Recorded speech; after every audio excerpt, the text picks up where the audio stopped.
Yan counter. Kukunin na natin si Baybay. Saka medyo mailap pa yan counter. Ilang beses ko na ginamit yan, dala-dala sa bundok. Mailap pa rin talaga. November lang yan nahuli. Wala talagang sumagot na alpas mga counter. Nanaglit lang ako ngayon counter itong morning na to. Medyo paus tayo counter dahil galing tayo sa initan, tas biglang uminom ng tubig na malamig kaya napaus. Wala talagang nanilaok dito dahil ang nabuhay na, kung matatandaan nyo na area na to, dahil pinaglatagan to ni Putol at di nakuha ni Putol yung alpas na yun. Pero yung alpas andun ay kaninang umaga talaga, mga 5:30, hindi talaga tumilak yung alpas na yun. Ang time na ngayon is alas 7 na. Nilatag ko lang yung si Baybay, baka sakali kung nalapitan o hindi man. Nanaglit lang ngayong umaga counter kasi bukas babalik na tayo, back to work na tayo bukas, April 22.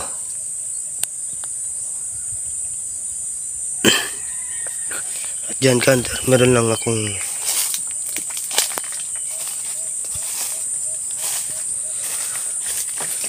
ito yung pataker ko. Makita nyo mga counter,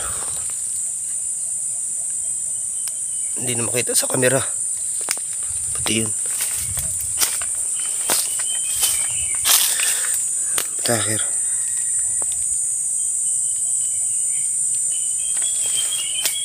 Meron lang akong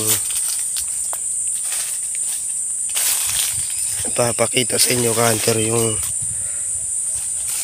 paano ako maglagay ng CI sa pangati ko.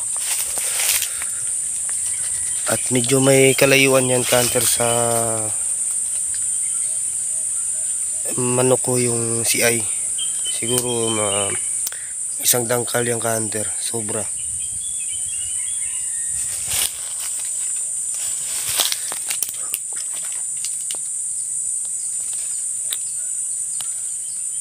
Pag merong ligaw at is pag sumugod is huli agad.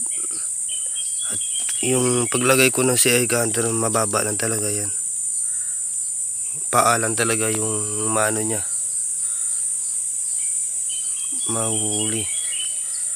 Kasi pag mataas kasi counter is naliliig, kaya kung matagal yung kuha natin at di natin naramdaman na huli na at naliig, may posibleng mamamatay.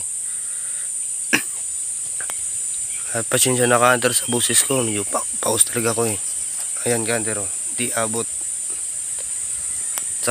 ng pangati nyo counter, kaya safety yung pangati nyo. At yan counter, pag sumugod talaga yung yung alpas, huli na agad yan.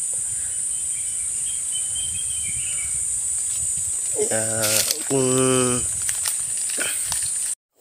hindi lang mahuli yung ligaw counter pag dumaan yung ligaw sa open, kasi yung C-type kasi yung CI natin. Yun lang. Ganito lang yung ginagawa ko pag naglalagay ako ng CI. Medyo may kalayuan lang talaga sa pangati, layo ko talaga. Isa kasi pag nahuli na yung alpas, nabubugbog pa. At minsan nag-aabutan silang dalawa, nagpupuluputan yung dalawang yung silang dalawa, yung pangati at saka ligaw. Kaya nilalayo ko talaga counter, iniiwasan ko talaga yun. Kasi minsan kasi nasisira yung pangati natin. Kaya kung makikita nyo sa video mga counter is pag mayroong huli is malayo talaga yung alpas. At meron naman akong video dyan na na natanggal yung yung palpal niya, yung barita, yun naabot sa pangati ko. Sobrang dali ko counter dahil yung pangati ko counter nanilaok na habang naglalatag pa ako. Kaya madali ako counter. Tsaka medyo mabato. May time talaga ko na naabot yung silang dalawa, yung ligaw at saka pangati. Kaya minsan counter pag iniiwasan ko rin yung manilaok yung pangati ko na habang naglalagay pa ng ng CI, kasi nararanasan ko kasi counter na habang naglalagay pa ako ng CI, tumilaok yung pangati ko, maya maya sumugod na yung alpas. Yan lang counter. Ito yung last hunt natin nitong April, dahil back to work na tayo bukas, April 22. Siguro makapag-hunt na naman tayo mga tapos ng eleksyon, May. Doon tayo na naman mababang pahinga na naman yun counter, mga siguro 15 days ulit. Yung mas maganda na yun counter, mag-hunt ng May, dahil yung labuyo na yun is kung mainit, kung swertein pa at mainit is hindi na nahihibang yung labuyo sa inahin. Ngayon kasi counter, dito sa amin is matigas talaga ang labuyo dahil nahihibang pa sa sa inahin. Ang dami kasing inahin pa. At yan counter, pauwi na tayo. Ayan counter, pangati yan. Dun yung bukid na yun counter, hindi ko na maabot yung counter, sobrang layo na kasi. Matataas kasi yung mga daanan dito, sobrang dami sana labuyo dyan counter, kaso hindi na maabot. Kaya dito lang tayo mga area na counter. Ito yung bukid na yan. Paikot-ikot lang tayo dyan counter. At doon naman sa kabilang baryo is may mga ngatid din doon. Doon ako minsan sumasama sa kabilang baryo. Sobrang lawak sana dito counter, yung pangatihan is hindi mo lang talaga maabot. Matatarik yung daanan. Saka yung lugar na yan is di natin alam na yung mga daanan. Okay lang. Kaya naman natin yan mapuntahan counter, pero mahirapan ka lang kasi hindi natin alam yung daanan mas maganda yung mapupuntahan mo is hindi ka maliligaw ba, dire-diretso yung alis mo, yung uwi mo.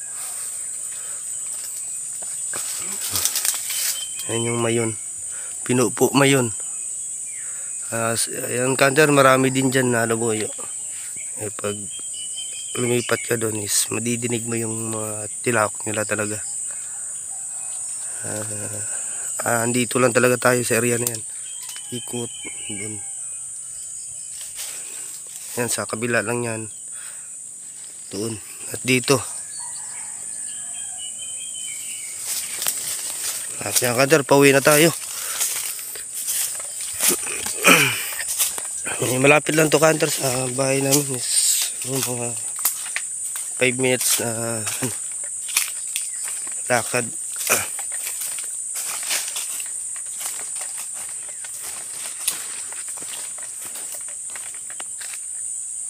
Ito yung lumboy na pinagkukunan ng counter na pinagtatabako. Lumboy. Yung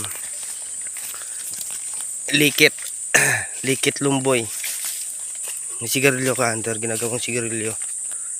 Lumboy. At ito nga pala ka-hunter, oh, yung bato na yan is sobrang lawak ko yan ka-hunter. Doon sa aming bahay, umpisa doon sa baba is area na to is sobrang lawak ko yan. Hanggang doon na. Kaya pag nangati ka dito is medyo hirapan yung ano, makakita ka ng may lupa. Ayan o, sobrang bato. Daming kuiba dito ka-hunter. Andun, marami andun sa unahan. Andun sa unahan. Lawak ko yan ka-hunter. Hanggang sobrang lawak ko yan. Yung bato. Ang tawag namin dyan is igang. Saka marmol eh.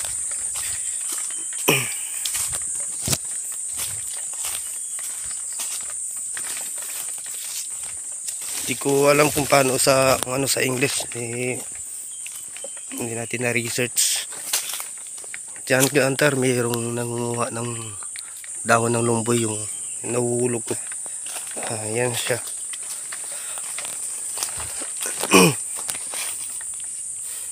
Paul! Yan o ka o? Yan o. Nangunguha ka-hunter ng lumboy. Gagawing tabako. Ayo.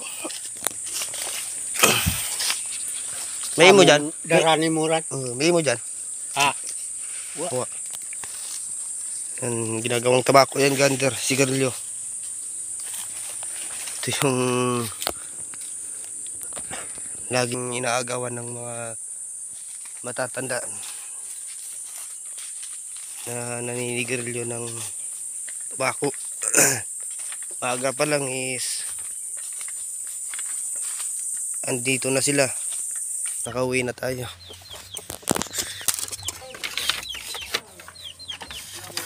Ito na yung bago nating huli.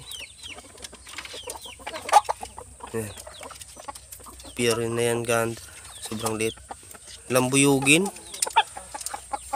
Lambuyugin palang kulay nito.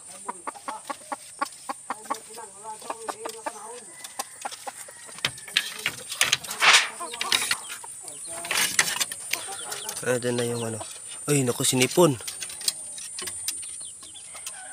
Ayan yung mga, tingnan nyo yung labuyo na hindi sanay sa mga tao. Talagang pure. Is bumabagsak yung palong niya. Puti yung tahid.